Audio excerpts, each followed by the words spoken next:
নিরামিষ আলুর দম এটা যদি পয়লা বৈশাখের সকালে সাদা লুচির সাথে যদি থাকে তাহলে আর কিছু বলার নেই।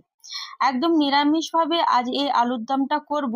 আর এটা পয়লা বৈশাখের সকালে আপনারা সাদা লুচির সাথে পরিবেশন করে দেখবেন, খেতে কিন্তু অসাধারণ লাগবে। তার জন্য আমি বেশ কিছু আলু ভালো করে প্রেসার কুকারে সেদ্ধ করে নিয়েছি। ঠান্ডা হয়ে যাওয়ার পর এক এক করে চোখাগুলো আমি ছাড়িয়ে নেব। আর এভাবে আমি এক ভাগ করে কেটে নেব। আপনাদের যদি ছোট ছোট আলু থাকে তো সেক্ষেত্রে একদমই কাটবেন না, আর যদি একটু বড় বড় আলু থাকে তো সেক্ষেত্রে এভাবে দুভাগ করে আলুগুলো কেটে নেবেন।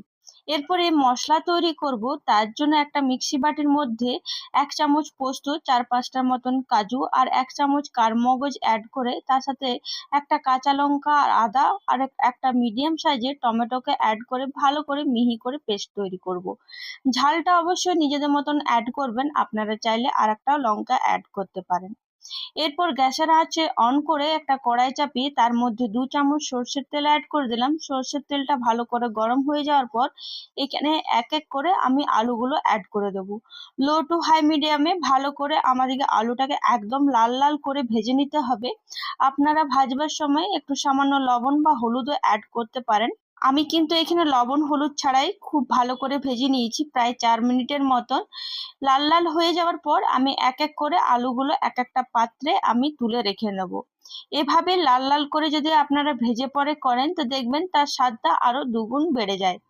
আর এভাবে আলুর দমটা খেতে কিন্তু অসাধারণই লাগে। এখানে আলুগুলো আমার সব তোলা হয়ে গেছে। এরপর ওই কড়াইয়ের মধ্যে ওই তেলে কিছু ফোড়ন হিসাবে আমি 1 চামচ গোটা জিরে, একটা লবঙ্গ, 2টো এলাচ, একটা দারচিনি আর 2টো শুকনো লঙ্কা, একটা তেজপাতা অ্যাড করে তারপর যে পেস্টটা তৈরি করে রেখেছিলাম সেই পেস্টটা এখানে অ্যাড করে দেবো। মিক্সি বাটির ধোয়া জলটাও অ্যাড করে 2-3 মিনিট নাড়াচাড়া করে ঢাকা দিয়ে রেখে দেবো লো টু হাই মিডিয়ামে।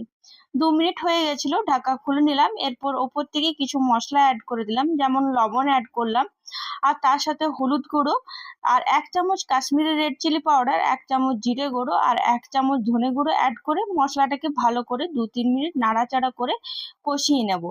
এরপর কষানো হয়ে যাওয়ার পর আমি আরো 3 মিনিট ঢাকা দিয়ে রেখে দেবো লো টু হাই মিডিয়াম করে, যাতে মশলার গা থেকে খুব ভালোভাবে তেলটা ছেড়ে আসে।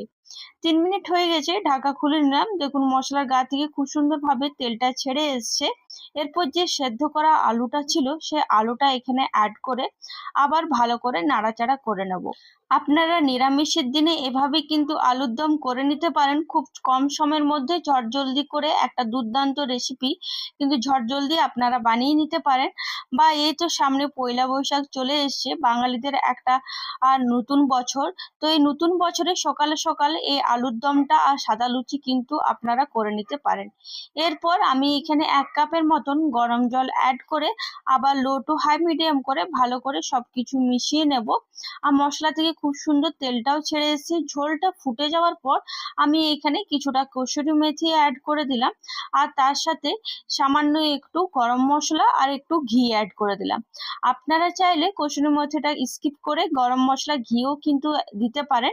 এরপর আবার 2 মিনিট ঢাকা দিয়ে রেখে দেবো লো টু হাই মিডিয়াম করে। Low to high medium 2 minute ঢাকা দেওয়ার পর আমি এখানে ঢাকা খুলে নিলাম আর গ্যাসের আঁচ বন্ধ করে দিলাম।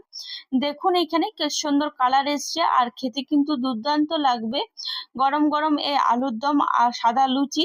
আশা করি আপনাদের সকলের এই ভিডিওটা খুব ভালো লেগেছে। যদি ভালো লেগে থাকে তাহলে অবশ্যই একবার বাড়িতে ট্রাই করে আমাকে কিন্তু কমেন্টে জানাতে ভুলবেন না।